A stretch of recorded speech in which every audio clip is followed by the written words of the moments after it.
বাজান পৃথিবীতে মনে রাখবেন বাবা মায়ের মতো দরদি কেউ নাই রে বাবা। বাজান মনে রাখো আমিও তো মাহারা, তোমরাও অনেকে মাহারা। এই পৃথিবীতে যার মা নাই ওর মতো দুঃখ মেয়া কেউ নাই গো বাবা।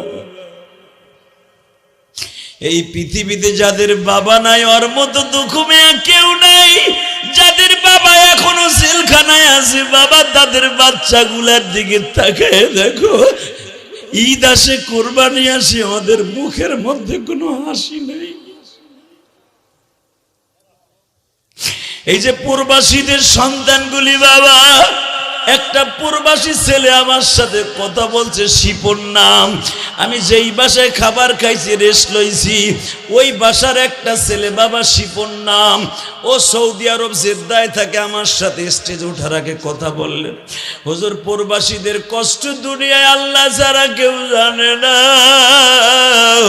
প্রবাসীর আর এক আয়না ঘর নামে কষ্টের মধ্যে থাকে।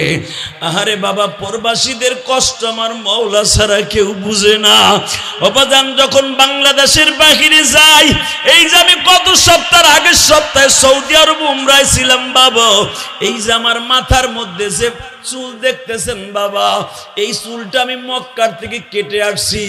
মদিনায় 8 দিন থাইকা বাবা বিদায় নিয়ে বাংলাদেশে আসছি।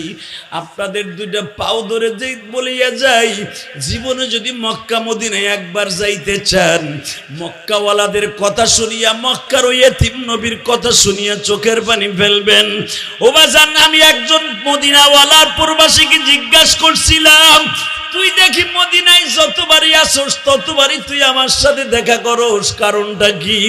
বলে হুজুর শুধু আপনি নাই, বাংলাদেশে যত হাজিরা আসে তাদেরকে বুকের মধ্যে নিয়ে আমার মা বাবার ঘেরান নেই, সাপ নেই। আমি বললাম রমজানে আসলাম, তখনও দেখা করলি, হোটেলে হাদিয়া নিয়ে আসলি, এইবারও ফেসবুকে দেখিয়ে তুই আমারে তালাশ করে বাইর করলি, কারণটা কি ভাই একবার বলবি নি?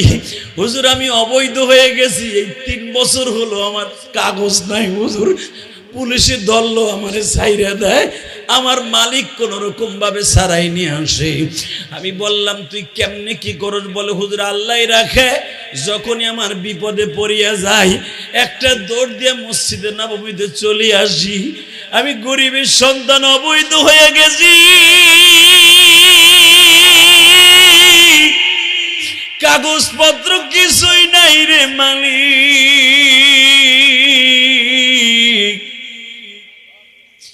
তোমার কাছে একটাই